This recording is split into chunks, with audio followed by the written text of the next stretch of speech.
Good evening students. अब हम देखेंगे इलेक्ट्रोलाइटिक और इलेक्ट्रोकेमिकल सेल्स के बीच में क्या डिफरेंस है।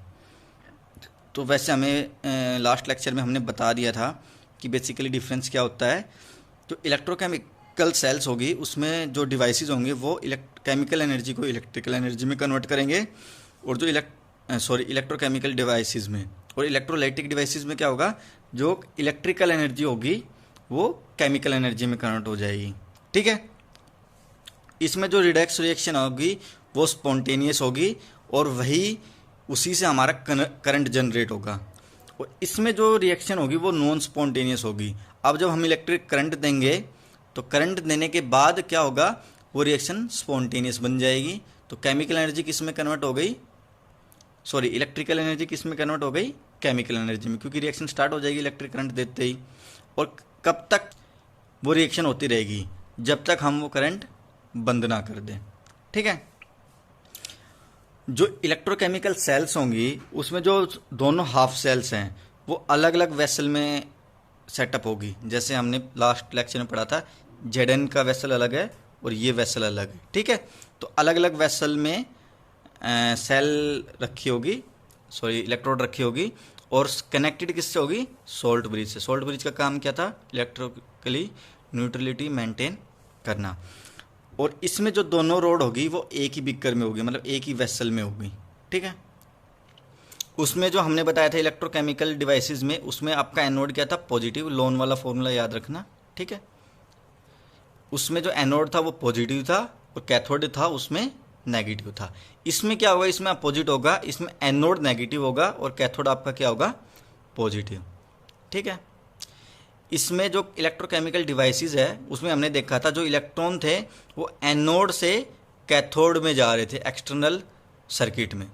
इसमें जो इलेक्ट्रॉन होंगे वो कैथोड से एनोड में जाएंगे by an external source, like battery use कर सकते हैं। ठीक है। उसकी वजह से कैथोड से एनोड में इलेक्ट्रॉन जाएंगे। अब इसके बाद जो है वो है रिप्रेजेंटेशन ऑफ इलेक्ट्रोकेमिकल सेल्स। अब इलेक्ट्रोकेमिकल सेल्स को हम पूरे वर्ड्स में तो लिख ही नहीं सकते। ठीक है, कि भाई ये ऑक्सीडेशन है, ये रिडक्शन है, ये एनोड है, ये कैथोड है, ये इलेक्ट्रोलाइट है, ये मेटल है। ठीक है। तो हम सिंपली उसकी एक रिप्रेजेंटेशन बना देंगे। शॉर्ट में कैसे लिखेंगे, तो शॉर्ट में लिखने के लिए सबसे पहले हमें ये देखना होगा कि एनोड कौन सा है और कैथोड कौन सा है। जो आपका एनोड होगा जहाँ पे ऑक्सीडेशन होगा वो आपका लेफ्ट हैंड साइड में लिखा जाएगा, और जो आपका कैथोड है जहाँ पे रिडक्शन होगा वो राइट हैंड साइड में लिखा जाएगा। जैसे आप जेडन और सीयू का एग्जांपल ले लीजिए, क्योंकि वो आपने अभी कर रखा है तो आपके लिए सिंपल पड़ेगा। अब जो आपने एनोड वाली साइड लिखा था, एनोड हमें कहाँ लिखना है, एनोड हमें लेफ्ट हैंड साइड लिखना है। तो जो एनोड में होगा सबसे पहले जो लेफ्ट हैंड साइड में लिखा जाएगा उसमें सबसे पहले आपकी मेटल लिखी जाएगी, फिर आपका इलेक्ट्रोलाइट लिखा जाएगा, और उसके बाद उसकी कंसंट्रेशन। ठीक है। और वो किससे सेपरेटेड होंगे, bye a vertical line.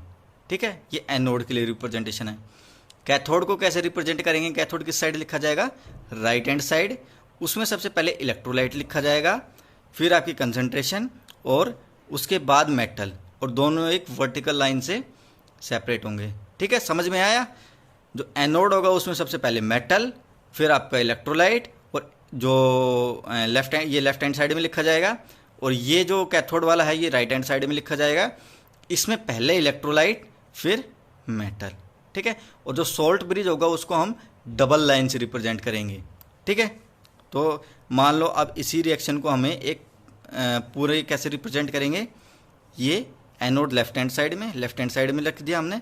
Jadon सबसे पहले मेटल, उसके बाद इलेक्ट्रोलाइट, फिर कंसंट्रेशन, उसके बाद सोल्ट ब्रिज, उसके बाद आपकी राइट हैंड साइड कैथोड रखा जाएगा। कैथोड कैसे रिप्रेजेंट करेंगे, सबसे पहले आपका इलेक्ट्रोलाइट के बाद कंसंट्रेशन, फिर एक वर्टिकल लाइन से सेपरेट करेंगे, फिर उसके बाद मेटल। अब इसको एक डायग्राम से भी समझ सकते हैं।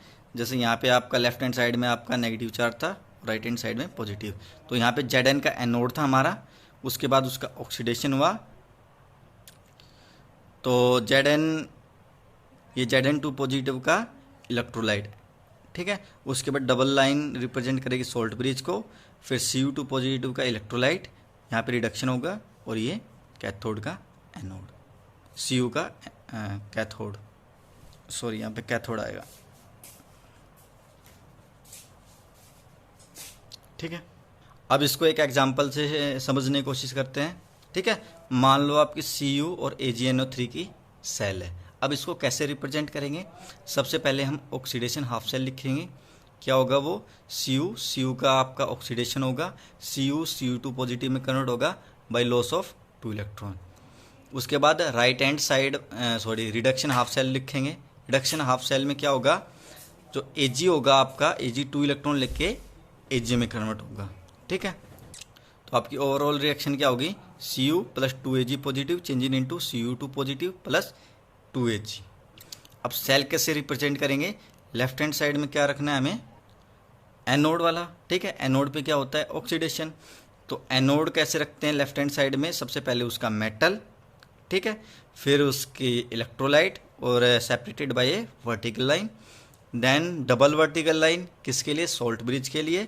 उसके बाद आपका रिडक्शन हाफ सेल जो कैथोड पे होता है। ठीक है, तो Ag पॉजिटिव और एक सिंगल वर्टिकल लाइन और Ag। तो ऐसे सेल को रिप्रेजेंट करना है। आपकी बुक में 3-4 एग्जाम्पल और होंगे, तो आप कोशिश करके देख सकते हैं कि उन्हें कैसे कैसे रिप्रेजेंट करना है।